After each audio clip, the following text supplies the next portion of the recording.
요한일서 4장 1절부터 6절까지 함께 봉독하도록 하겠습니다. 사랑하는 자들아, 영을 다 믿지 말고 오직 영들이 하나님께 속하였으나 분별하라. 많은 거짓 선지자가 세상에 나왔습니다. 이로써 너희가 하나님의 영을 알지니 곧 예수 그리스도께서 육체로 오신 것을 시인하는 영마다 하나님께 속한 것이요 예수를 시인하지 아니하는 영마다 하나님께 속한 것이 아니니 이것이 곧 적 그리스도의 영이니라. 오리라 한 말을 너희가 들었거니와 지금 벌써 세상에 있느니라. 자녀들아, 너희는 하나님께 속하였고 또 그들을 이겼나니 이는 너희 안에 계신 이가 세상에 있는 자보다 크심이라. 그들은 세상에 속한 고로 세상에 속한 말을 하매 세상이 그들의 말을 듣느니라. 우리는 하나님께 속하였으니 하나님을 아는 자는 우리의 말을 듣고 하나님께 속하지 아니한 자는 우리의 말을 듣지 아니하나니 진리의 영과 미혹의 영을 이로써 아느니라. 아멘.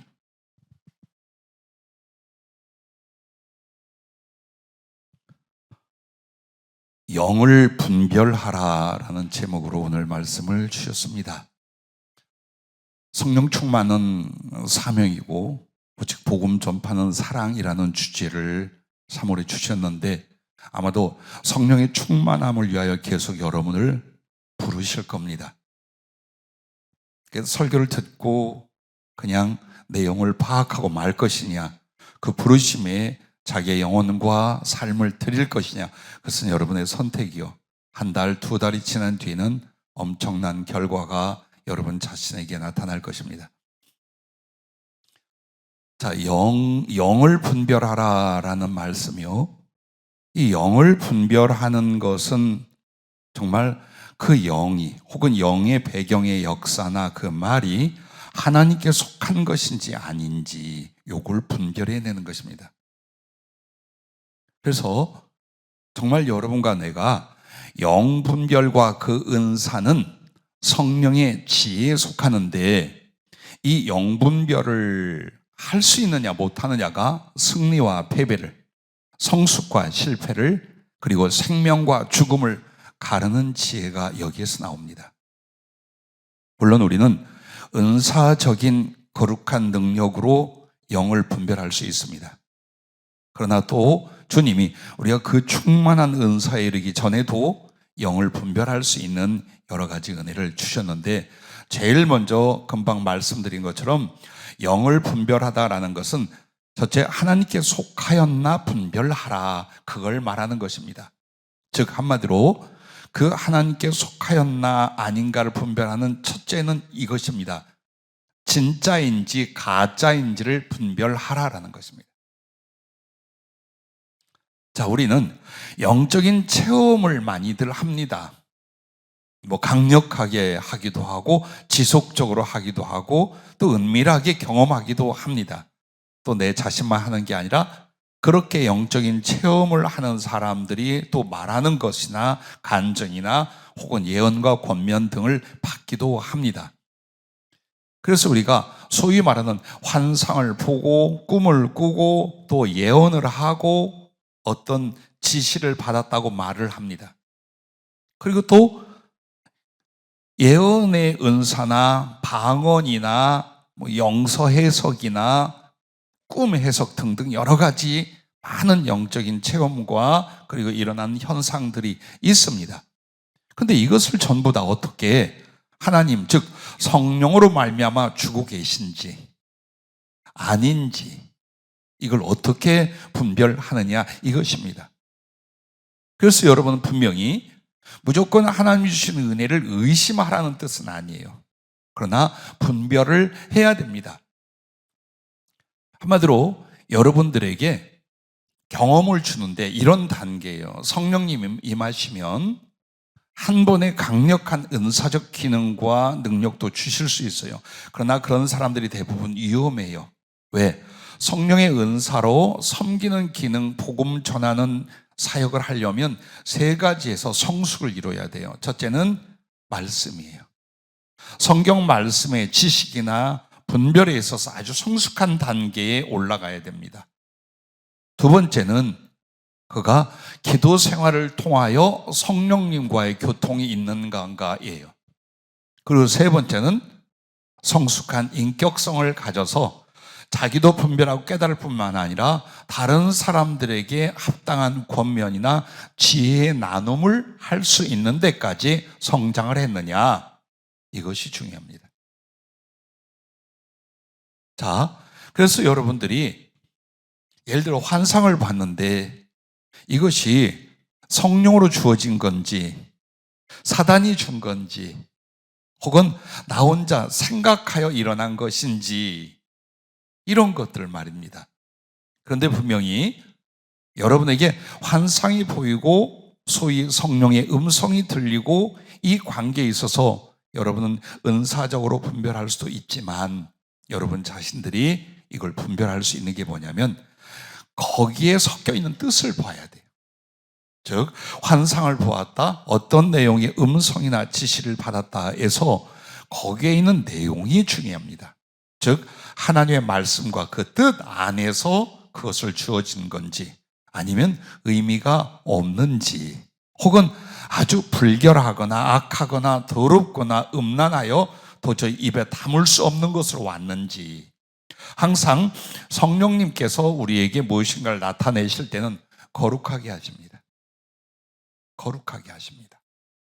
그래서 너무나 적나라하게 더럽고 음란하고 악한 것들은 거의 다가 성령이 주신 것이 아니에요. 그리고 여러분 속에 마음의 평안이 옵니다. 만들어내는 평안이 아니라 성령님께서 무엇인가 우리를 터치하시고 은혜를 주실 때는 마음의 평안이 와요. 그러나 만약 방언을 하는데 가끔 방언이 성령이 주신 것이 아닌가를 분별해달라고 하는 사람들이 있어요. 근데 대부분 보면 성령이 주신 방언은 마음속에 확신과 기쁨 혹은 평강이 따라요. 그런데 사단이 장난을 쳤거나 혹은 인위적인 것은요, 절대로 마음의 열매, 감정의 열매가 안 맺힙니다. 오히려 불안하거나 짜증나거나 걱정되거나 이렇게 심령의 상태에서 벌써 표시가 나게 됩니다. 더더군다나 하나님의 말씀이 성령으로 주어지거나 그런 것들이 있어서 하나님이 여러분을 사랑한다는 고백과 여러분을 불쌍히 여기신다는 등, 여러분을 반긴다는 등은 얼마든지 상상도 괜찮아요. 성령이 직접 하신 음성도 좋아요. 근데 여러분은 이제 어디서부터 분별했느냐? 다른 사람을 향하여 말하는 예언성의 말들에 대해서는 여러분이 잘 분별을 해야 됩니다. 왜냐하면 예언이라고 하는 것은 사람에 관한 것과 세상에 관한 것들이에요. 사람의 심령, 그의 앞날 혹은 장차 이 세계가 어떻게 되어질지 성령으로 말미암아 주셔요. 그런데 이 단계는 내가 성령으로 말미암아 주님과 교제를 갖는 차원보다 훨씬 높은 것이에요. 그래서 성령의 체험이나 은사도 이 높이와 깊이의 단계가 달라요. 내가 환상을 보고 하나님의 어떤 음성을 듣는단 말이에요. 그것이 하나님과 나의 작은 교제까지로 범위가 되어 있는지 아니면 더 깊고 엄청난 지혜와 비밀을 말씀해 준 데까지 갔는지는 내가 잘 알잖아요. 스스로가 잘 알잖아요. 그래서 그때부터 오버하기 시작하면 이제 가짜가 나오기 시작을 합니다. 왜 예언이 틀린가? 오버하기 시작하는, 대부분 일부러 거짓말을 하는 사람은 근본 크리스찬이 아니요, 성령의 사람이 아니고, 내가 분명히 들었고 내가 분명히 보았는데 왜 얼토당토하지 않게 안 맞는가라는 건 내게 아직 그런 은사적 능력이나 지혜의 기능이 안 왔는데 오버하기 시작하면 틀리게 돼요.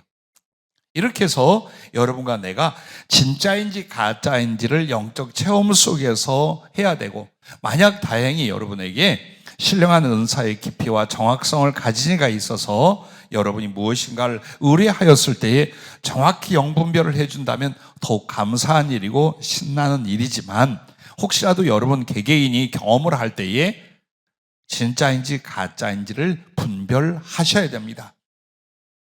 즉 한마디로 내가 오버하거나 너무 조급해서 매달려서 영적인 체험을 하려 하고 은사의 기능을 가지려고만 안 하면 성령님의 임하시면 자연스러운 거예요. 가르쳐서 되는 것이 아니고 내 마음속에서 막 조바심을 내고 어떻게 해보려고 함으로 되는 것이 아니에요. 하나님의 말씀에 합당한 기도 생활, 심령 생활, 비전 생활이 있다면 성령은 점점 여러분에게 은혜를 주셔요. 그래서 육신인 내가 영이신 하나님하고 접촉, 교제 혹은 메시지를 받게 하기 위하여 소위 말하는 음성이나 환상이나 깨달음 등등이 일어나게 만들어요. 그것은 거의 뇌로 인하여 오는 것들이에요. 그래서 여러분들이 무조건 나의 어떤 체험들을 다 고스란히 믿고 나갈 것이 아니라 잘 분별을 해야 된다라는 것입니다. 그리고 또 여러분이 신앙 내지는 삶에서 누군가의 말이나 의견, 제안 등을 여러분이 대하게 됩니다. 그럼 이 사람의 말이 진짜인지 가짜인지, 이 일과 이 사업과 이 사건이 진짜인지 가짜인지 이걸 분별해야 합니다. 분별하는 방법은 이제 이후에 말씀을 드릴게요. 뭐에 대해서 여러분이 분별해야 되는가를 먼저 세 가지로 말씀을 드리면 진짜인가 가짜인가를 분별하셔야 돼요. 이번에 정명석 그 사건이 대대적으로 나왔는데, 근데 사실은 이 정명석 사건을 보면은 이단도 아니에요. 이단은 기독교에서 삐뚤어져 나가는 것이 이단이지만 이건 이단도 아니고 완전 사입이에요. 정말 진짜인지 가짜인지를 구별하지 못한다면 말도 안 되는데 사람들이 또 끌려가요. 왜? 분별을 하려고 안 하기 때문이에요. 어떤 유혹이나 어떤 자기 이익관계에 맞아서 그냥 끌려 들어갑니다. 그게 아니라 진짜인지 가짜인지를 분별하는 거예요. 사람에 대해서 항상 의심하게 하는 게 아니라 그들이 무엇인가를 우리에게 제안을 했거나 동업을 하려 하거나 혹은 혹할 만한 이야기를 할 때에 이게 이익이 되겠구나, 이게 나중에 굉장히 큰 수익이 되겠구나가 아니에요. 가짜인지 진짜인지 분별해야 됩니다. 솔직히 주님은 대놓고 사기꾼이라고도 일러주셔요. 혹은 그 일이 시작은 좋은데 나중은 어떻게 될 것인가도 일러주실 수 있어요.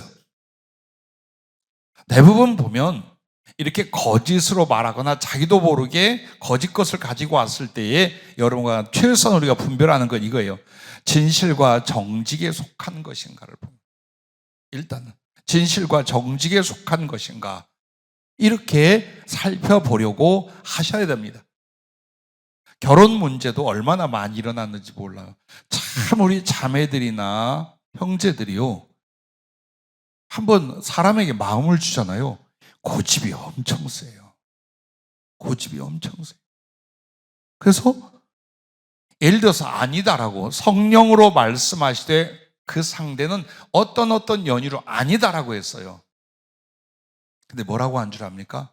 우리가 서로 노력해서 극복해 보겠습니다 그래요. 그래서 교제까지만 가겠습니다 하더니 나중에 사고를 쳤어요.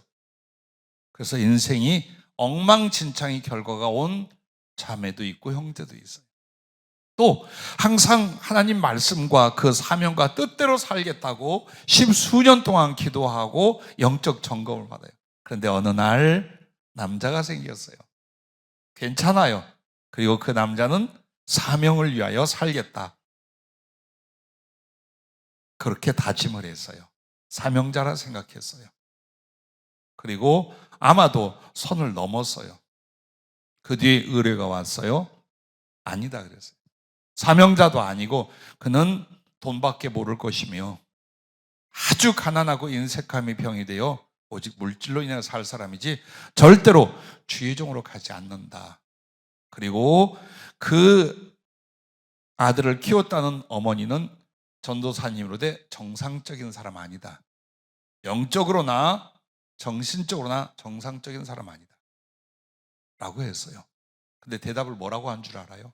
그럼 우리 두 사람이 기도해서 둘 다 똑같이 하나님이 아니다라고 하면 그때 아닌 걸로 하겠습니다. 이렇게 나와요. 얼마나 어리석어진지 몰라요. 누가 무슨 말을 했는데 이 말이 마음에 들거나 그 사람이 마음에 들면 덥석 물어버리는, 혹은 마음에 들지 않기에 진실에 대해서도 혹은 진리에 대해서도 거부하는 이런 상황이 얼마나 큰 손실과 실패를 가져오는가를 우리가 생각을 해야 됩니다. 그러므로 항상 하나님께 그 영이 속했는가는 뭘로 분별한다? 진짜인지 가짜인지 이걸로 분별을 해야 합니다. 자, 두 번째는 성령인지 사단인지를 분별해야 됩니다. 귀신을 쫓아내며 능력을 행하며 체험을 하며 또 어떤 하나님의 말씀을 대신 받아 전하며 여러 가지 일들이 있습니다. 그런데 보면은 주님이 40일을 금식하고 공생애로 들어오실 때에 사단이 나는 마귀야, 나는 사단이야 하고 나타났겠어요?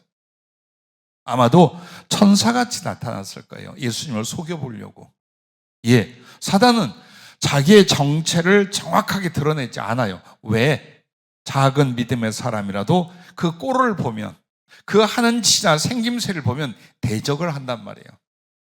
그래서 광명한 천사처럼 혹은 우리에게 아주 유익한 사람이나 상황처럼 그렇게 다가오게 돼 있어요. 그래서 이것이 정말 성령인지 사단인지를 분별해야 돼요. 우리 주님도 어떻게 하십니까? 물론 주님이야 영분별 하시죠. 당연히 하셨겠지요. 그런데 그 사단이 예수님을 얼마나 위해주는 말을 하는가 보십시오. 배가 고파 40일 금식하죠. 당신은 큰 능력이 있으니까 이 돌멩이로 떡을 만들어 먹어봐라. 그렇게 해서 좀 먹을 수 있지 않느냐? 이런 말. 저 성벽 위에서 뛰어내려봐라. 그러면 그 발이 돌에 부딪히지 않도록 받들어준다고 하지. 많은 사람들이 와, 당신을 우러러보며 메시아로 생각하지 않겠느냐. 자, 천하만국을 보여주면서 이거 다 내 건데 나한테 한 번만 절하면 이걸 전부 다 당신에게 주겠다 등등. 자, 사람이라고 칩시다. 예수님이 그냥 연약한 인간이라고. 얼마나 달콤하며 얼마나 욕심나는 제안인가 보십시오. 그런데 삶의 유익이고 내게 이익이 된다 할지라도 그 출처가 마귀로부터 오는 것인지 하나님께로부터 오는 것인지 그걸 분별할 수 있어야 됩니다.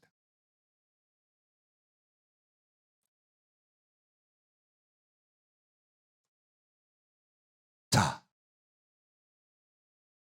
여러분과 나에게 만약 예수님이 환상 중에 나타났어요. 오, 주여, 다 그렇게 할 거예요. 머리가 길고 그리고 흰 옷을 입은 이가 나타나면 전부 다 여러분은 그렇게 보고 싶던 예수님을 보았나이다 하겠지요. 그러면 마귀는 그렇게 못할까요? 한 번은 죽을 병에서 죽어가던 한 자매를 기도받고 또 이 자매의 사명을 회개하여 돌아서면서 그가 완전히 살아났어요. 완전히 치료되어서 신경이 절단된 것도 고쳐지고 또 항암 치료를 너무나 많이 받아서 난소가 파괴됐는데 치료되어서 아들을 낳았어요. 그리고 혈액암에서 자유하게 됐어요. 근데 이 과정에서 성령이 많이 강력하게 부어졌었어요. 근데 어느 날 예수님처럼 보고 나타난 영에게 당했어요. 말도 못하게 고통받고 어려워. 그래서 환상 중에도 영분별을 하나 일러줬어요. 만약에 예수님이 나타났는데 예수님이 정말 나의 주님이 성령으로 당신을 보여주시고자 한다면 절대로 사단이 흉내내지 못한 두 가지가 있다. 긴 머리에 긴 수염에 흰 옷에 이건 아니고 제일 중요한 눈빛이에요. 환상 중에도 주님이 당신의 모습을 보여줄 때와 악한 것이 예수님 흉내낼 때에 속일 수 없는 게 눈빛입니다. 그 눈을 보면 주님은 굉장히 깊고 어미하면서도 자비로워요. 즉 주님의 얼굴은 보아도 그려낼 수는 없어요. 참 신비해요. 수천 번을 보아도 스케치할 수가 없어요. 그런데 기억나는 건 당신의 눈빛이에요. 깊고 맑고 그러면서도 참 어미하고 그러면서도 너무나 따뜻하고 그런 눈이에요. 그런데 사단이 흉내를 내죠. 이걸 못 감춰요. 이글이글대는 증오, 미움, 도끼. 이걸 왜? 눈은 내면에서 나와요. 그 다음에 두 번째는 주님의 상흔이에요. 주님께서 못 자국, 옆구리의 창자국, 이걸 제자들에게 보여주신 것처럼 주님도 정말 그 모습으로 나타나실 때 손을 내밀어 보면 여기가 아직도 뚫어져 계셔요. 뚫어져 계셔요. 그래서 그 상처의 흔적은 절대로 위조하지 못한다라고 일러줬어요. 그러나 어느 날 이 자매하고 결혼한 형제가 함께 기도하다가 사단의 공격을 받았는데 처음엔 예수님으로 왔더래요. 주님인데 들은 이야기가 있어. 딱 눈을 보니까 아니야 이렇게 이게 주님이 아니라. 그런데 손을 탁 내밀더래요. 그랬더니 여기 못자국이 있더래. 그래서 수상해서 그 환상 중에 손을 딱 잡아보니까 요걸 여기에다가 장갑 같은 걸 꼈더래요. 그래서 확 잡아 뽑았더니 그려놓았더랍니다. 즉 허용이 안 돼요. 자, 수천 수만 가지의 성령인지 사단인지 분별할 수 있는 것들이 있겠습니다. 일단 목록으로 여러분과 나는 구별할 수 있어야 된다라는 겁니다. 예를 들어서 누가 내가 스스로 자칭 예수라고 한단 말이에요. 하나님이 그걸 못하겠느냐? 응? 내가 예수다. 옛날 육신으로 왔던 것처럼 나 여기 좀 다녀가려고 사람으로 왔다. 그럼 여러분 어떻게 할래요? 응? 정말이면 또 어떻게? 왜? 하나님 그 방법 못 하시나요? 할 수 있죠. 근데 이걸 어떻게 분별하냐? 그가 하는 말을 보면 알아요. 자, 우리나라에 수십 명이 넘는 자칭 예수가 있어요. 그런데 정말 예수님이 어떤 모습으로 여러분에게 당신을 계시하거나 만나주고 나타날 수 있겠죠.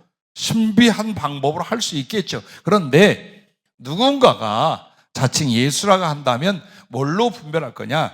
요한복음 7장 18절 말씀을 보면 스스로 말하는 자는 자기 영광만 구하되 보내신 이의 영광을 구하는 자는 참되니 그 속에 불의가 없느니라 라고 예수님을 향하여 의심할 때 당신을 증명하는 말씀이었어요. 자, 누군가가 예를 들어 제가 예수님이라고 우긴다고 합시다. 그럼 이 가짜는 김성광의 이익과 영광을 위해서 말을 한다 이 말이에요. 자기가 얻을 수 있는 것들을 위하여 예수의 이름을 사용하는 것이 가짜라는 거예요. 그런데 만약 정말로 예수님이라면 오직 하나님께 영광을 돌리게 하겠죠.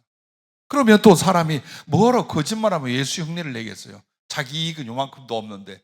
그래서 가짜와 진짜를 분별할 수 있는 게 그가 정말 하나님께 영광을 돌리고 하나님을 향하여 진리를 말하는지 아니면 지켜보면 알잖아요. 이 JMS 뭐 이런 사람들처럼 지 욕망과 자기 욕심을 차리면 이미 이 존재는 절대로 하나님께 속할 수 없는 존재. 예수님이 아니라 하나님께 속하지도 않은 존재라는 거예요. 그래서 그가 무슨 말을 하는지만 봐도 이게 진짜인지 가짜인지를 충분히 우리가 분별할 수 있습니다. 자, 우리가 은혜로 경험했던 주님 임재는 어떤 것입니까? 성령이 주시는 그리스도의 인격성을 그리고 그 메시지를 경험케 하시는 거예요. 그리고 그런 주님의 임재에 경험한 그 사람 자체는 그리스도와 아무 상관이 없어요. 절대로 아니에요. 꽤 많아요, 세계적으로. 예를 들어서 예언을 하는 것이 있는가 하면 이 사람의 의식을 빼내버립니다. 영혼을 빼냅니다. 그리고 거기에 성령이 주장하셔서 예수님의 어떤 마음이나 메시지를 전하는 그런 일들이 비일비재하게 있어요. 이건 사실이에요. 소위 말하는 입신중에도 있고 완전히 영혼이 빠져나간 경우도 있고 있을 수 있어요. 그런데 중요한 건 그렇다고 해도 그 사람이 그리스도 예수가 될 수는 없지요. 다만 하나님의 성령으로 말미암아 예수님의 인격성을, 그분의 메시지를 경험시켜 주는 거야. 잠깐 이 사람을 통해서. 그런데 또 박박 우기는 거예요. 아니라 가짜라. 어떻게 예수님이 이 땅에 초림과 재림에 누가 예수님이 오셨대요? 성령께서 예수님의 인격성을 경험시켜 주는 거예요. 그 분별을 못하니까 이번엔 진짜를 놓고서 어떻게 합니까? 완전히 가짜다 혹은 사단의 역사다 하고 또 뒤집어지고 넘어집니다. 예를 들어서 아브라함에게는 하나님께서 육신을 가진 인간의 모습으로 내려오셨어요. 누구도, 천사들 둘도. 그러면 그때는 계시가 완성이 안 됐으니까 있었고, 지금은 성경이라는 계시가 완성이 됐으니까 이게 없다라고 성경 어디에 써 있어요? 다만 하나님은 하시되 당신의 영광과 그곳에 하나님의 거룩한 뜻을 위하여는 하실 수 있으시다. 그래서 여러분과 나는 마음을 열고 어떻게 해야 돼요? 하나님은 무엇이든지 하실 수 있으시다. 그러나 진리 가운데 하신다. 우리가 분별 못하게 엉터리로 엉망진창으로 우리를 속여서 하나님 역사하지 않아요. 분명하고 확실하게 당신의 역사, 당신의 임하심, 당신의 은혜에 대하여 분별할 수 있게 만들어 주시는 거예요. 자, 오늘도 이 본문 말씀을 보면 적그리스도의 영이라고 나옵니다. 여러분, 적그리스도의 영이라면 무엇일까요? 우리 생각에 예수님의 흉내를 내는 것들이다. 그 말이 일부 맞아요. 그러나 여기서 적그리스도라고 말한 안티크리스토로 말하는 기름 부은 자란, 즉 한마디로 어떤 신적 권세를 가진 존재가 있다라는 거예요. 근데 그가 하나님이나 예수 그리스도와는 전혀 상관이 없는 사단에게 받은 권세를 가진 존재예요. 그러므로 마지막 때 요한계시록에 나오는 적그리스도의 실제 존재가 있을까요? 사단은 영이지만 적그리스도는 사람이에요. 그래서 적그리스도의 영이라는 건 사단이 어느 인간에게 악한 권세를 주어서 상당한 영향력을, 상당한 권세를 발휘하게 만들 때 이 사람을 가리켜서 적그리스도의 영이 임했다고 말하는 거예요.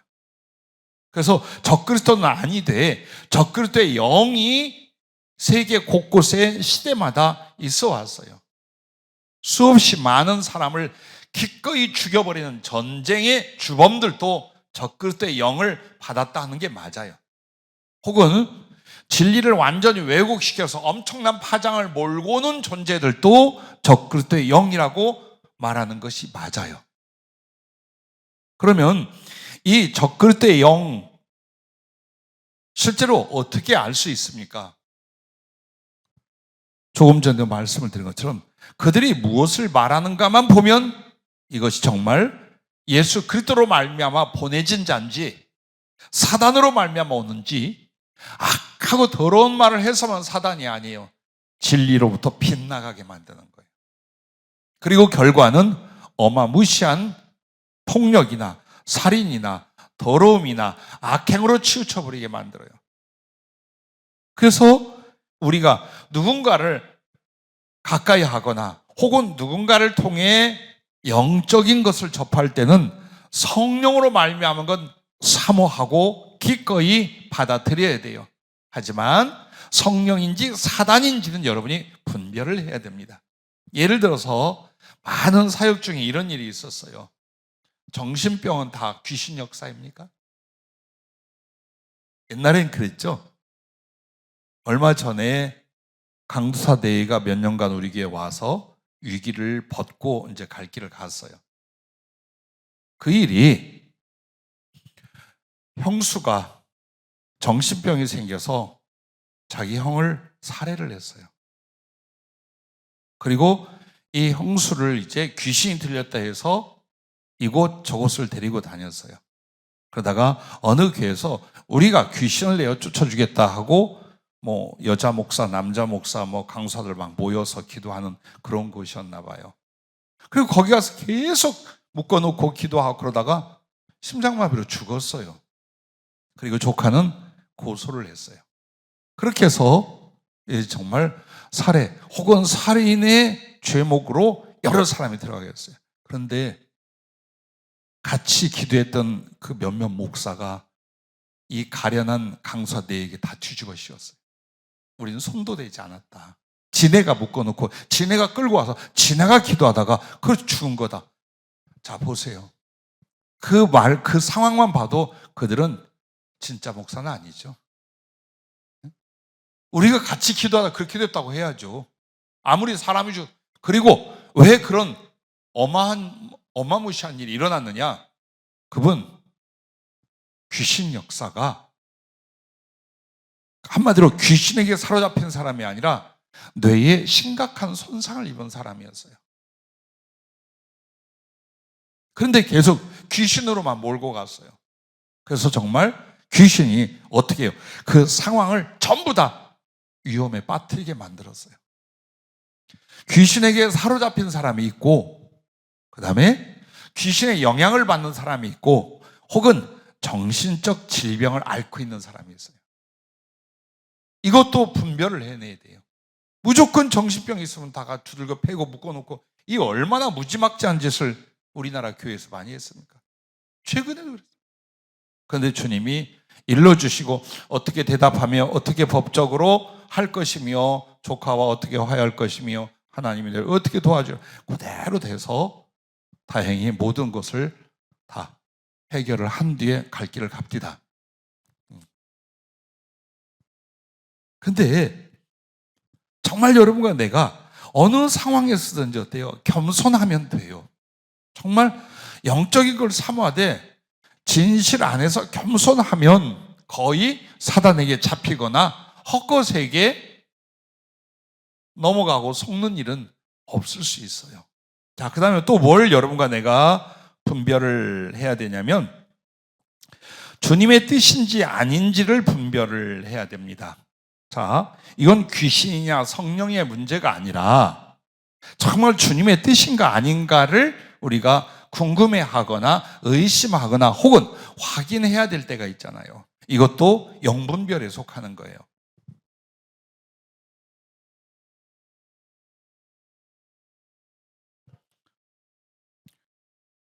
열왕기상 13장에 보면 여로보암이 하나님께서 북이스라엘 왕으로 세웠잖아요. 솔로몬의 그 폐역 때문에. 근데 베델에다가 제단을 세우고 거기서 자기가 직접 제사를 지내요.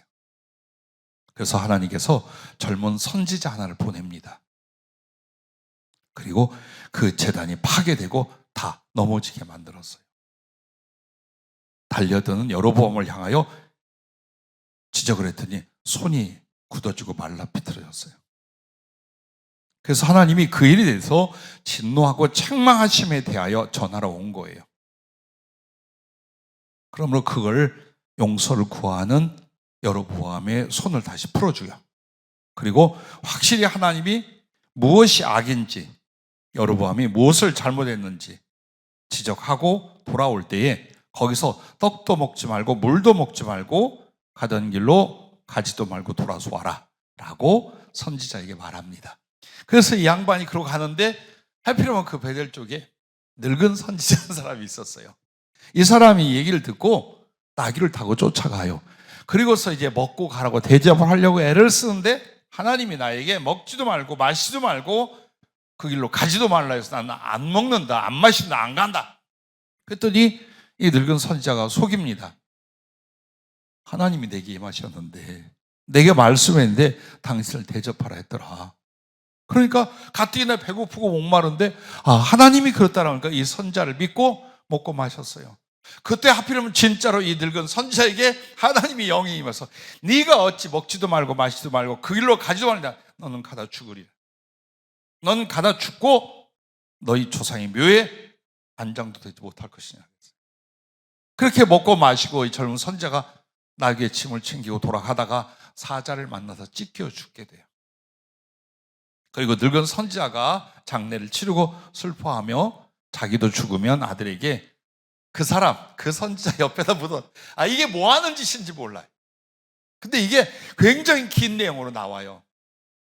여러분도 그 사건을 읽으시면서 왜 그랬을까요? 무슨 교훈일까요? 이 이야기는 무슨 교훈일까요? 하나님의 말씀은 반드시 이루어진다라는 거예요. 그것이 저주이든지 축복이든지 하나님 말씀은 절대로 바꿔지지 않는다. 그대로 실행이 된다. 그걸 우리에게 일러주는 말씀이에요. 그리고 순종은 살고 불순종은 심판이 있다. 반드시 심판이 온다. 그걸 또 가르쳐주는 말씀이에요. 그리고 세 번째는 무엇입니까? 인정보다 순종이어야 한다. 인간의 정으로 하면 망합니다. 우리 교회 식구들은 다 잘 알 거예요.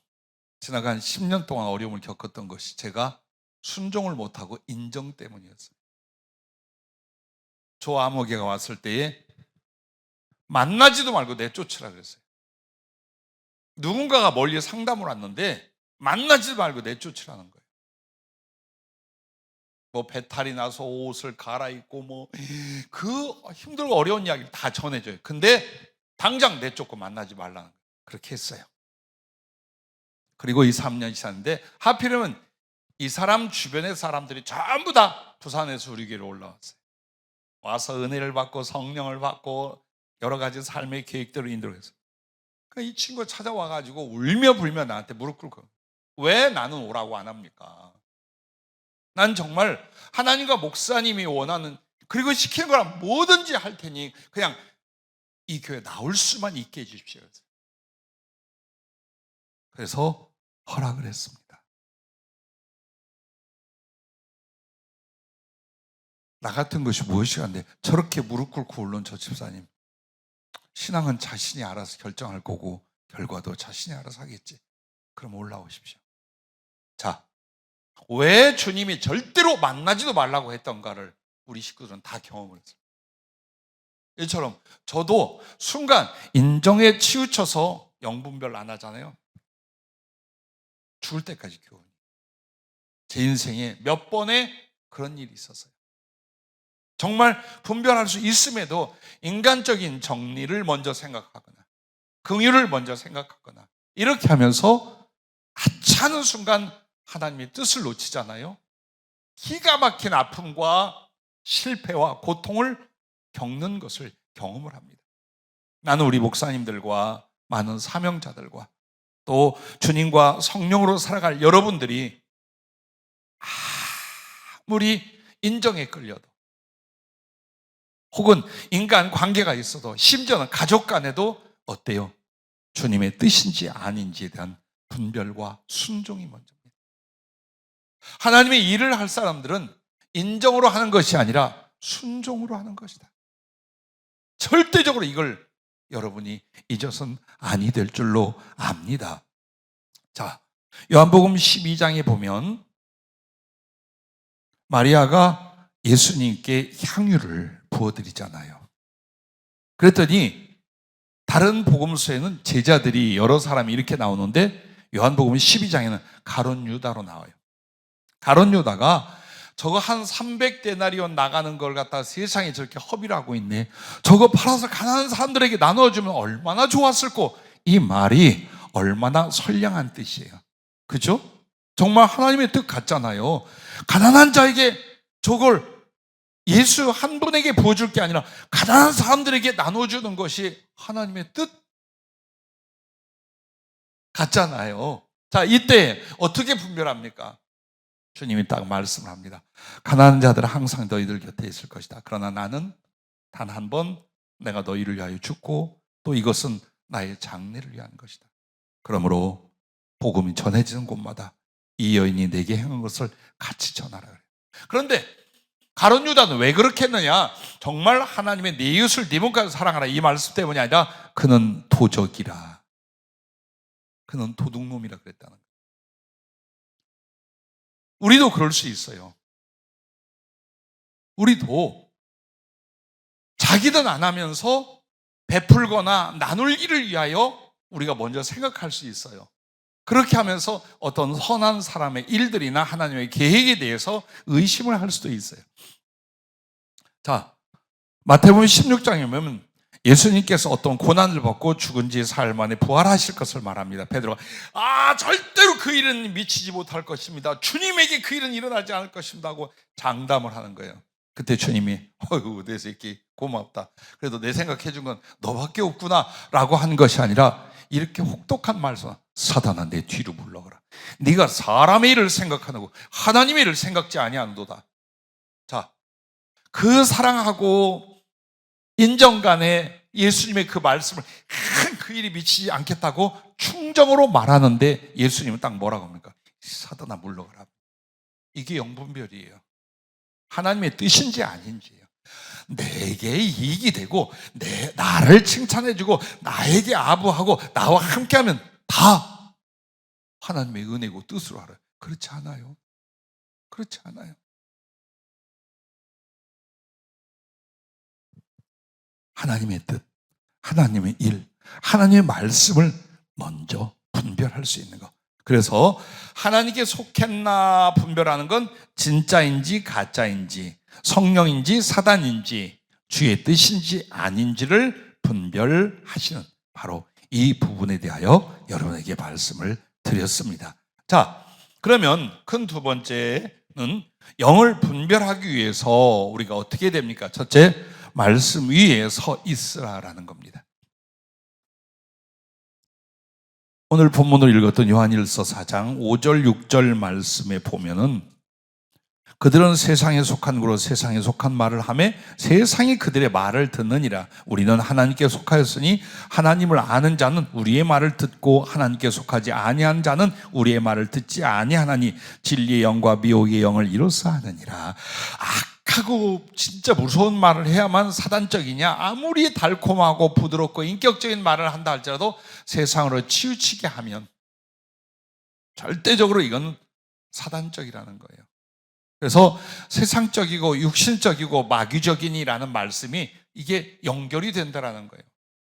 하나님의 뜻보다 하나님의 말씀을 따르고 그 말씀을 지키게 하는 것이 아니라 육신을 앞세우고 세상을 앞세우게 하는 것, 요거부터 분별하는 거예요.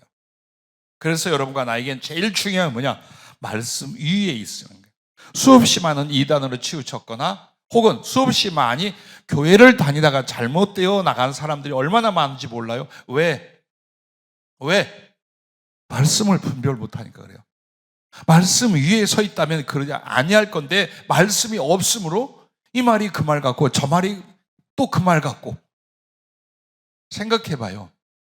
사람이 어떻게 예수님이 되고 사람이 어떻게 성령님이 됩니까? 근래에 돈은 많은가 봐요. 큰 건물들 짓고 저기 용인에도 교회 하나 일반 기독교 장로교 사가지고 세웠더만요. 거기에서 그래요. 자칭 예수와 자칭 성령이 있어요. 그런데 성경에 보면 언제 사람이 예수님으로 오고 언제 성령님이 사람으로 와요? 예수님은 초림 때 오셨어요. 그리고 마지막 재림 때 오시게 돼 있어요. 그 안에는 영적 경험은 있을지언정 예수로 오는 사람은 존재하지 않아요. 그게 성경 말씀이에요.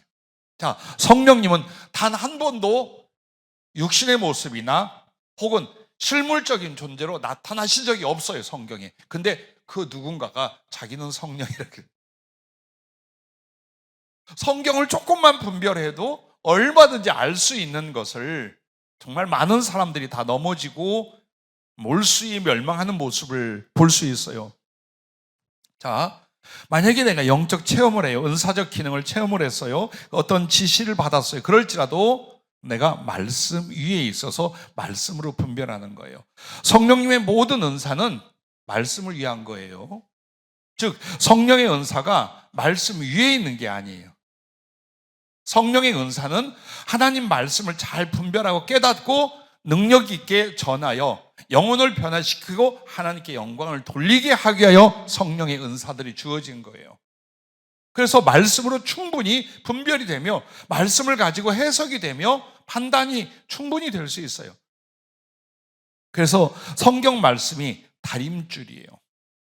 한마디로 건물을 지을 때 수직으로 서는가를 재어보는 다림줄이 있잖아요. 즉 이것이 진짜인지 가짜인지 하나님께 속하는지 세상에 속하는지 사단적인 것인지 진리인지 이걸 뭘로 재어보느냐? 성경 말씀으로 재어보는 거라 그 말이에요. 성경은 하나님의 말씀이 모든 말씀이 다 담긴 건 아니에요. 예수께서 하신 일도 기록하자면 하늘과 땅에 다해도 부족하다 그랬어요. 그러나 충분히 하나님의 뜻과 그 구원을 알고 받을 수 있는 기준이 될 만큼은 충분히 성경에 써 있어요. 그래서 성경 말씀을 가지고 얼마든지 영적 분별을, 진위 여부를 우리가 재어볼 수 있다는 겁니다. 그러면 도대체 어떻게 됩니까? 제일 먼저 중요한 게 조직 신학에 대해서 말하는 건 아니에요. 그러나 신론에 대해서예요. 유일하신 하나님, 이 하나님 안에 있는 삼위일체 하나님에 대하여 말씀을 정확히 알면 자꾸 사람이 지가 성령이다, 예수다, 아버지다. 전에 한번 저한테 섬에서 사역할 때 제가 그때 막 서른 넘은 강사도 있는데 한 50대 중년 한 분이 왔어요. 섬에로 왔는데 어디 묵을 곳이 없어서 교회 사택에 좀 재워달라. 그래서 식사 대접을 하고 있었어요. 근데 요한복음을 딱 펴더니 아버지는 농부라 하면서 무슨 얘기를 하냐면 자기가 농사를 짓다가 깨달았대요. 아버지는 농부라. 그런 거로 자기가 하나님 아버지라는 거예요. 이 말도 안 되는 소리에서 내쫓았어요. 당장 나가라고. 그랬더니 저 모르게 우리 집사님의 집에서 먹고 갑자기 배가 엄청나게 아프더래요. 그러니까 자기가 기도해주는 나았대. 그리고 와서 말이 강사님 어저께 신령한 분이 한 분 오셨었어요. 누군데요? 자기가 하나님 아버지라던데요. 그래서 기도 받아서 받았는데 나았어요. 예이! 성경 말씀 중에 꼭 이렇게 사이비 이단 잘못 나오는 게 신론 문제예요. 하나님 한 분에는 없어. 그런데 그 우리가 믿는 여호와 하나님은 삼위일체 하나님. 성부와 성자와 성령님에 대해서 정확하게 여러분이 성경 말씀을 통해 갖고 계시면 돼요. 그리고 두 번째는 뭐냐면 구원론과 구원사적 성경 해석이 이 부분이에요. 즉 여러분이 어떻게 구원받느냐 이 문제가 중요한 거예요. 예수 그리스도를 믿음으로 말미암아 마음으로 믿고 입으로 신하여, 즉 예수 그리스도에 대한 믿음 외에는 구원이 없다는 것. 그리고 예수 그리스도의 구원이 어떻게 우리에게 임하셨다는 요 구원에 관한 걸 잘 알고 계셔야 돼요. 그리고 성경을 아전인수격으로 갖다 들이맞히지 않으려면 어떻게 했냐? 구속사적 성경 해석이에요. 즉 창세기부터 요한계시록까지 가장 중요한 주제가 뭡니까? 예수 그리스도로 말미암은 구원. 하나님이 창조하시고 인간이 타락하고 그 뒤에 하나님 나라에 완전히 이루어질 때까지 그 역사가 이 성경 전체의 모든 예언이며 성취이며 진행이며 이 뭘 말합니까? 구원을 위하여. 예수 그리스도로 말미암은 구원을 위하여 성경은 기록이 되었다는 거예요. 그래서 중심 해석법이 그렇게 되면 돼요. 아니면 빼다가 엉터리를 할 수가 있죠. 자, 그리고 또 중요한 건 여러분이 마지막은 이거예요. 성경 말씀을 가지고 뭘 풀면 의와 사랑의 열매예요. 성경 말씀은 아무리 하나님의 뜻이다 해도 의를 저버리는 것, 한마디로 죄를 범하거나 악을 행하거나 이것을 성경은 지지해 주거나 두둔하지 않아요. 자, 목사나 크리스찬이 죄를 지을 수는 있어요. 죄를 짓는다고 이단이 되는 건 아니에요. 그러나 죄에 대해서 죄라고 말할 수 있어요. 죄를 나는 어쩌니까 괜찮다. 우리는 어떠니까 그럴 수 있고 우리는 신적 존재니까 죄를 범하고 이건 죄가 아니다. 아니요. 죄를 죄라고 말하지 않으면 이때부터 이 사람은 잘못된 사람이에요. 아무리 내가 부끄러워도 그건 죄야. 이건 하나님 앞에 죄고 이건 불의야. 이걸 어때요?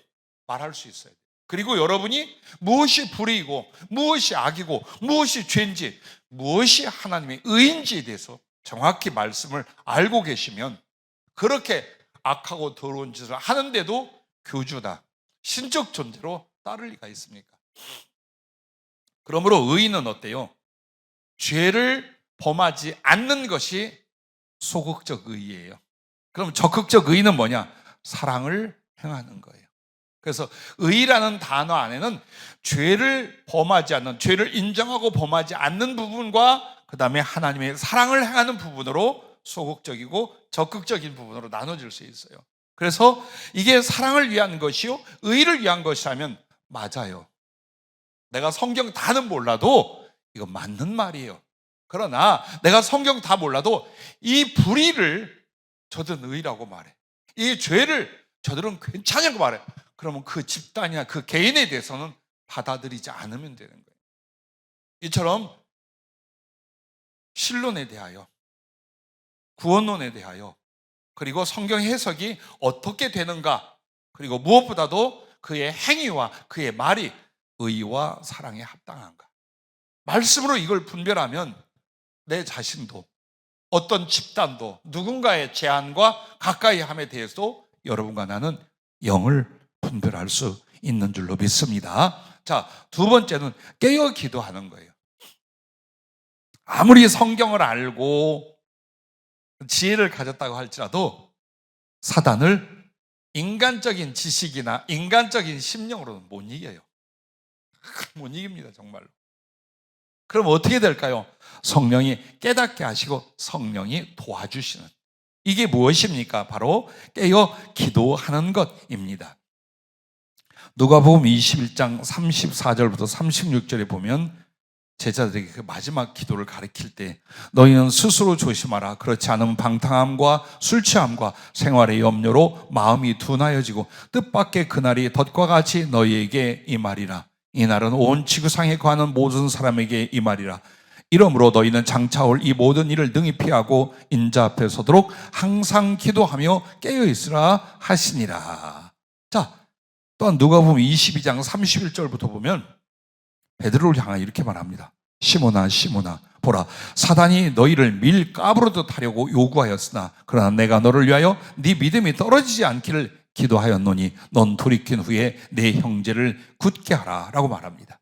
그리고 누가복음 22장 40절 46절에 겟세마네 동산에서 제자들을 향하여 주님이 뭘 말씀하십니까? 그곳에 이르러 그들에게 이르시되 유혹에 빠지지 않게 기도하라 하시고 이르시되 어찌하여 잤냐 시험에 들지 않게 일어나 기도하라 하시니라 라고 말합니다.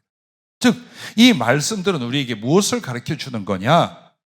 정말 여러분이 치우쳐 기도하는 것이 아니라 깨어 기도한다면, 그러면 치우쳐 기도하는 것과 깨어 기도하는 게 무슨 차이냐? 치우쳐 기도하는 건 나의 육신적이고 세상적인 것만을 위하여 매달려 기도하고 있어요. 즉 영적 교통이 일어나지 않게 기도하는 거예요. 한 가지만을 구하는 것과 거기에 대한 감정과 말과 생각만을 고집하고 기도를 해요. 즉 하나님이 내게 성령으로 말씀하시거나 깨닫게 하거나 무언가 하실 수 있는 시간과 여유를 안 주는 기도 생활이에요. 기도를 해도 항상 A, B, C, D 쭉 주님, 우리 아들들, 우리 교회, 우리 나라와 민족, 그 다음에 우리 저 빚진 거 좀 해결해 주시고 하는 사업 좀 잘 되게 해주시며 저렇게 해놓고 예수님의 이름으로 기도합니다. 아멘. 오늘도 237가지를 1시간 반 동안 다 하려고 왔도다. 그리고 가요. 그러면 영분별이 안 됩니다. 왜? 기도할 때 영분별은 뭐냐면 성령이 내게 감화하고 말씀을 하게 돼 있어요. 하나님의 뜻에 대하여, 주의할 것에 대하여, 옳은 것에 대하여, 지혜에 대하여, 영적 공격에 대하여 말씀하죠. 여러분이 연초에 예언기도 받은 것들 있잖아요. 그 중에서 여러분이 가볍게 여기시지 말아야 될 것 중에 하나가 영적 공격이 있을 것이라는 것, 약간의 시험이, 가볍게 말했지만 정말 깨어서 기도하면 이기고 넘어가요. 그런데 안 그러죠. 벌써 절단나고 야단난 사람들 많아요.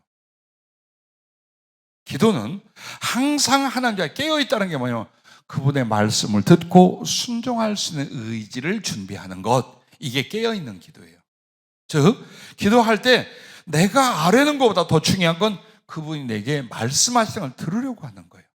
성령이 교회들에게 하신 말씀을 들을지어다. 그래서 정말 주님이 감동하시고 감화하시고 지시하시고 뭔가 나를 깨우쳐서 내가 하나님 앞에 등불을 켜고 있듯이 나의 영이 하나님을 바라여 일어나 있는 것, 열려 있는 것, 깨어 있는 것, 이 상태를 가리켜서 깨어 기도하다라고 말하는 거예요.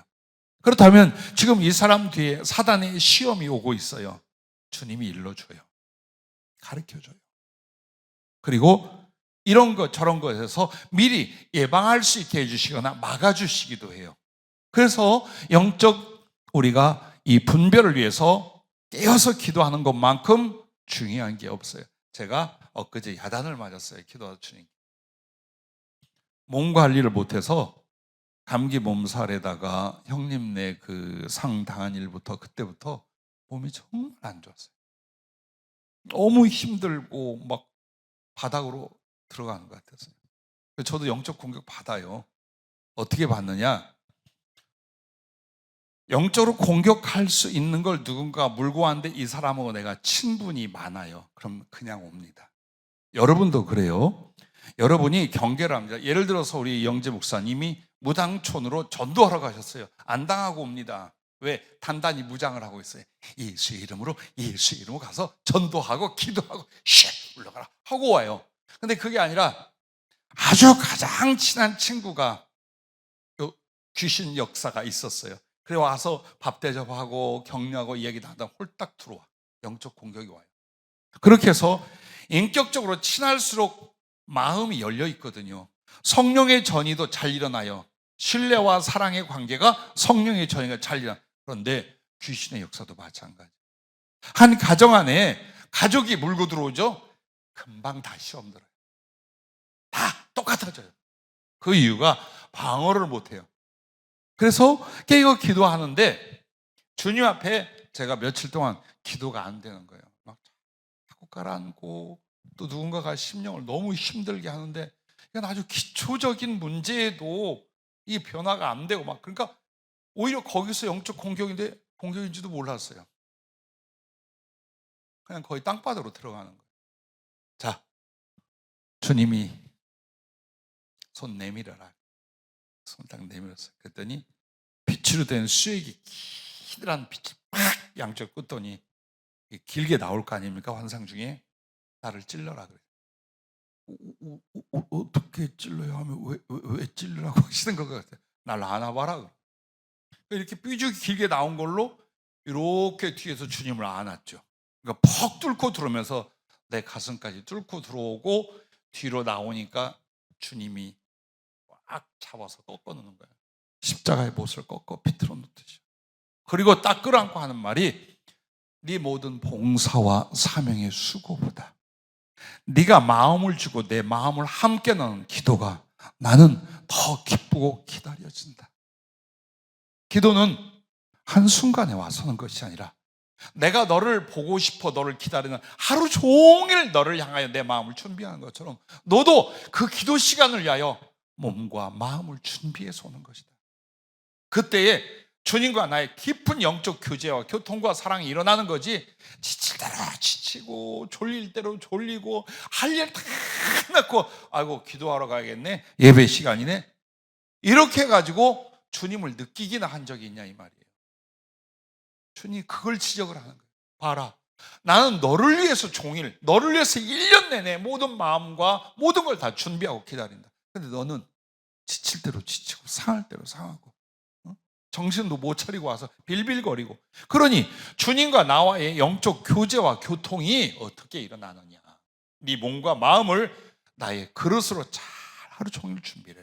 일주일을 준비해라. 그리고 그 기도와 그 예배 시간에 오면 나의 마음이 네 안에 담기고 네 마음이 내 가슴에 담겨 이렇게 사랑하고 이렇게 교제하는 것이다. 그렇게 책망을 해주셨어요. 자, 이것도 일종의 영분별인 거예요. 기도하면 주님이 그래.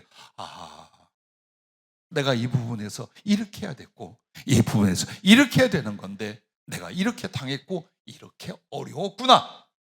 성령은 기도할 때 또 일러주시는 거예요. 그래서 여러분과 나는 깨어 기도라는 게 잠 안 자고 기도하는 게 아니에요. 제일 안타까운 게 뭐냐면 한 말 또 하고 한 말 또 하고, 안 되면 방언으로 했다가 안 되면 다시 말했다가 그 내용 또 말하고 그 내용 또 말하고, 인내로 하고 오기로 하고 열심으로 하고 나머지 한 번 더 하고, 그래서 기도의 분량을 많이 채우느라고 위로하고 내려가요. 근데 주님과의 교통은 요만큼도 안 이루어져. 이러기를 10년 30년을 했어. 내가 기도 생활이라는 걸 이렇게들 하는 거예요. 아니라 그 말이에요. 기도는 주님과 우리의 교제와 교통이어야 돼요. 이 부분이 가장 중요한 거예요. 여러분과 나의 필요는 한마디면 돼요. 주님, 배가 고파요. 배가 고픈데 무엇을 먹어야 되며 무엇이 필요하며, 어저께 내가 그 기도를 했는데 아직 배고픈 게 채우지 않아서 오늘 한 번 더 합니다. 이렇게 해야 되는 게 아니에요. 주님, 면 알아. 내 새끼 배고픈 걸 가장 가슴 아파하는 게 주님이시. 알아요. 중요한 건 내가 주님께 듣고 싶고, 주님을 느끼고 싶고, 주님의 마음을 알고 싶고, 나를 주님께 드리고 싶고, 이렇게 해서 마음과 마음이 연합되고 연락되는 이 사랑의 교제, 이것이란 말이에요. 영분별이나 더욱 지혜를 주시거나 성령의 충만하면 이 단계의 기도 생활이 깊게 이어져 갈 때 일어나는 거예요. 그냥 갑자기 성령이 확 임하지 않아요. 그렇게 임하면 확 하고 또 나가. 그 체험이 나가버리게 돼 있어요. 중요한 건 인격 대 인격으로 진리 안에서 계속적으로 교제와 교통이 있을 때 그 주님이 그의 영을 나에게 더 부어주신 이유는 나와 당신의 마음을 더 연합하기 위하여, 당신의 마음과 뜻을 더 전달하기 위하여, 그것을 나한테 적용하고 나아가 전하게 하기 위하여. 그래서 성령은 더욱 충만으로 가요. 이 깊은 영적인 교제의 기도, 깨어있는 기도로 말미암아 성령은 더욱 충만히 임하게 되어 있어요. 돌아보시기 바라요. 여러분의 기도가 어떠했는가 돌아보시기를 바랍니다. 자, 세 번째는 선한 마음을 가지라라는 것입니다.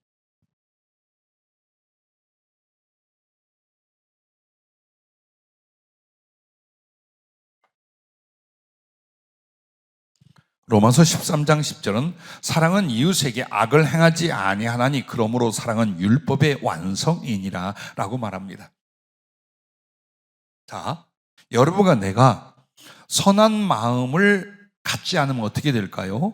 잠언 17장 4절에 보면 악을 행하는 자는 사악한 입술이 하는 말을 잘 듣고 거짓말을 하는 자는 악한 혀가 하는 말에 귀를 기울이느니라. 요거 봐요. 왜 그렇게 시험에 잘 들고 사단에게 잘 넘어가느냐? 이 속이 간사하거나 악해. 자기 스스로가 거짓이나 지나친 욕망에 사로잡혀 있어요. 100번 넘어가요, 이 사람. 왜? 그쪽으로 잘 들려. 여러분께 한번 테스트 해보세요. 남의 칭찬하는 말이 기뻐요? 아니면 남 흉보는 말이 더 이렇게 잘 들려요? 응?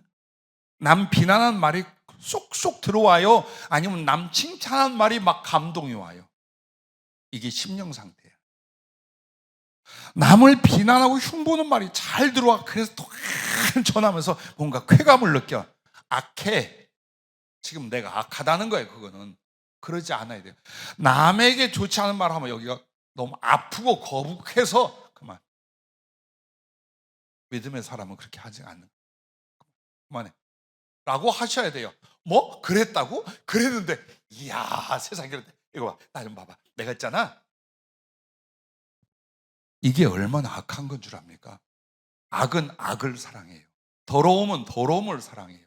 그래서 남이 하는 말을 들으면서 악한 말, 흉보는 말, 비난의 말, 오해의 말을 잘 듣는다. 빨리 회개해야 돼요.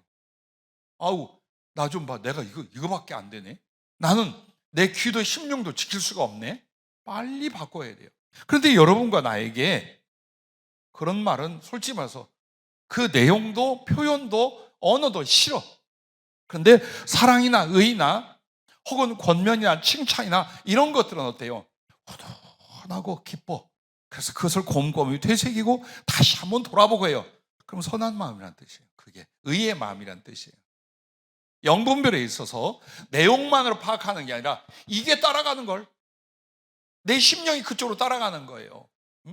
물욕이 있으면 물질에 대한 이야기만 했다면 이게 사단 했든 뭐가 했든 간대니까 이쪽으로. 물질의 이익을 위해서라면. 정욕이 가득하다 못해요. 그 귀야만 쫓으면 또 그쪽으로 쫓아가는 거예요. 그래서 이걸 분별을 못한, 그러므로 주님이 선한 마음을 가져야 하나님의 뜻과 악한 것을 잘 분별할 수 있다라고 말씀을 하셨어요. 자, 누가복음 6장 45절에 보면 선한 사람은 마음에 쌓은 선에서 선을 내고 악한 자는 그 쌓은 악에서 악을 내나니 이는 마음에 가득한 것을 입으로 말함이니라. 이미 영분별이 되잖아요. 이미 내가 무슨 말을 하는가 보세요. 내가 무엇에 귀를 기울이며 어떤 말을 하고 있는가를 보십시오. 악한 말입니까? 희롱의 말입니까? 비판과 비난의 말입니까? 그럼 내 속이 지금 그렇다라는 거예요. 빨리 이걸로 영분별을 해서 아하, 내게 믿음과 사랑이 부족하구나. 나를 낮추어서 내 안에 선한 마음을 주시옵소서. 정직한 영을 새롭게 하시옵소서. 이쪽으로 기도하고 이 사람 바꿔지는 거야. 근데 계속 하는 거예요. 막 그냥 흉보고 비난하고 막 욕하고 그냥 닥치는 대로 내 마음에 안 들면 다 죽일 놈들이야. 이건 전부 다. 누가? 예수 믿는 사람이. 그러면 이미 이 사람은 어때요? 속이 엉망진창이 되어 있어요. 그러므로 듣는 말이 악한 것이 잘 들리고 오해의 말이 훨씬 잘 들리게 되고 자기는 그렇게 악하고 오해하는 쪽으로 홀딱 넘어지게 되어 있어요. 가룟 유다가 어찌 그렇게 됐습니까? 사울 왕이 어찌 그리 됐습니까?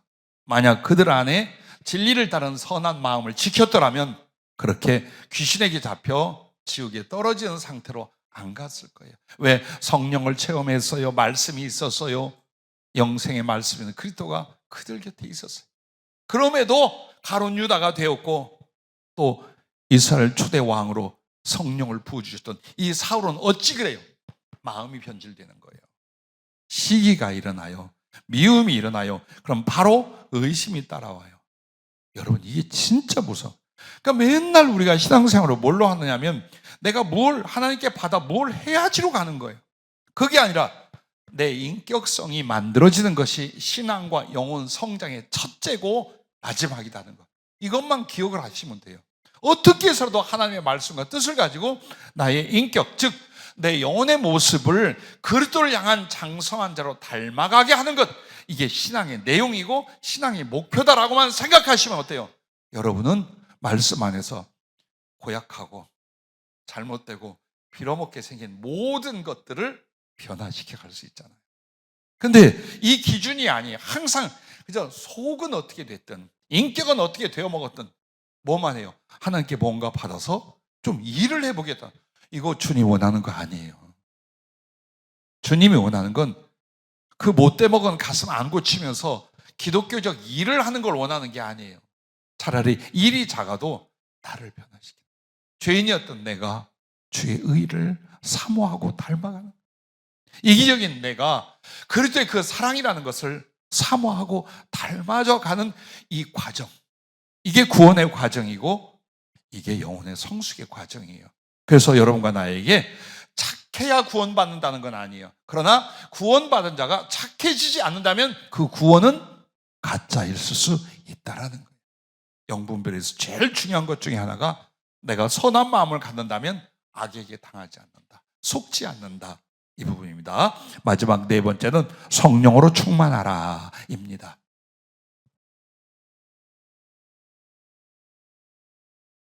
고린도전서 2장 13절부터 16절에 보면 우리가 이것을 말하거니와 사람의 지혜가 가르친 말로 아니하고 오직 성령께서 가르치신 것으로 하니 영적인 일은 영적인 것으로 분별하느니라. 육에 속한 사람은 하나님의 성령의 일들을 받지 아니하나니 이는 그것들이 그에게는 어리석게 보이며 또 그는 그것들을 알 수도 없나니 그러한 일은 영적으로 분별되기 때문이라. 신령한 자는 모든 것을 판단하나 자기는 아무에게도 판단을 받지 아니하느니라. 누가 주의 마음을 알아서 주를 가르치겠느냐? 그러나 우리가 그리스도의 마음을 가졌느니라. 자, 성령의 충만한 가운데 제일 먼저 은사가 지혜의 말씀, 지식의 말씀이에요. 즉 성령님이 어떤 능력과 은사를 주실 때는 크게 두 가지로 나눠져요. 지혜 부분하고 표적, 즉 능력 부분이에요. 소위 능력 부분이라는 건 기적을 행하는 능력을 행하는 은사나 병을 고치는 것이나 또 방언도 표적에 속해요. 기도의 은사이기도 하지만 방언도 표적에 속하기도 해요. 자, 그럼 지혜에 속하는 건 뭐냐? 지혜의 말씀, 지식의 말씀, 예언과 영분별 혹은 방언, 통역 등등이 지혜에 속하게 돼요. 자, 성령의 충만함을 입는다면 양쪽 다가 장성해지게 되어 있어요. 병을 고치고 귀신을 쫓아내는 사람이 하나님의 말씀을 못 듣는가? 들을 수 있어요. 하나님의 말씀을 듣고 그 거룩한 지혜와 예언을 할 수 있는 사람이 귀신을 쫓아내고 병은 못 고치는가? 할 수 있어요. 그러나 우선은, 즉 성령님 주신 은사 중에 우선은 지혜 쪽이에요. 그 다음이 표적과 능력 쪽이에요. 그것을 우리가 알고 있어야 돼요. 그래서 성령의 충만을 입는다면 제일 중요한 건 뭐냐면 그분이 나에게 말씀하고 보여주고 가르쳐 줄 수 있다라는 거. 이게 지혜 쪽이에요. 그러니까 이 사람이 엄청난 IQ가 늘어나고 엄청난 지식과 지혜자가 되는 게 아니에요. 그냥 일러주는 거예요. 주님, 오늘 아무개를 만날 건데 그 사람 어떤 사람이가 10년은 견고한데 저가 믿음이 해이해졌다. 사명을 갖는다면 그 사업을 내가 세울 것이라고 전해줘라. 예. 장로인데요. 가서 그래라. 예. 자, 그렇게 하는 거예요. 주님, 세계 정사가 어렵습니다. 우리나라 북한 쪽에도 저 건너 러시아, 우크라이나에도 전쟁이 발발하는데 누가 저에게 물었습니다. 우리나라 조만간 전쟁이 일어납니까? 라고요. 그럴 수도 있지만 지금은 때가 아직 아니니라. 그러므로 깨어 기도는 하되 너무 설치지 마라. 막 집에다 잔뜩 싸놓고 아직은 안 그래도 돼요. 주님, 이 나라를 위해서 기도합니다. 다음 세대의 지도자는 누가 될까요? 이 사람은 아니고 이래서 아니며 저 사람은 저래서 아니고 이 당, 이 집단은 이래서 아니다. 그러므로 다음은 이렇게 될 거야. 이거 미리 말하면 안 되죠. 그렇게 해서 그분이 말씀해 주시고 가르쳐 준다면 이게 다 지혜가 되고 지식이 되고 영분별이 되는 거예요. 얼마든지요. 그래서 이 사람은 누가 그 사람을 가르치지 않는다고 지금 말한 이유가 그예요. 성령이 직접 가르쳐 주시기 때문에. 그래서 여러분과 내가 악착같이 목숨을 걸고 어떻게 해야 돼요? 성령님께 사로잡히려고 해요.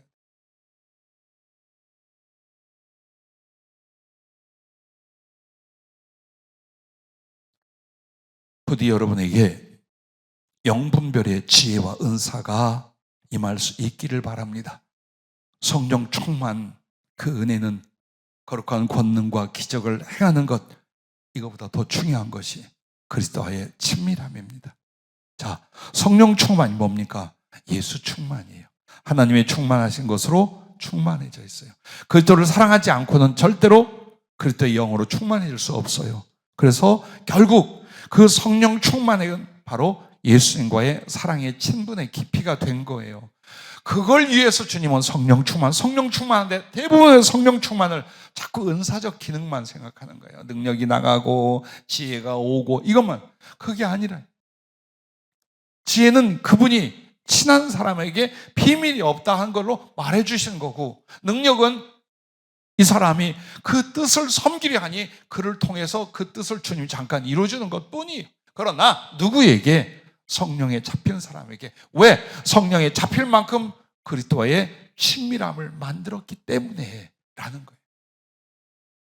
엄청나게 어렵게 여기지 말아요.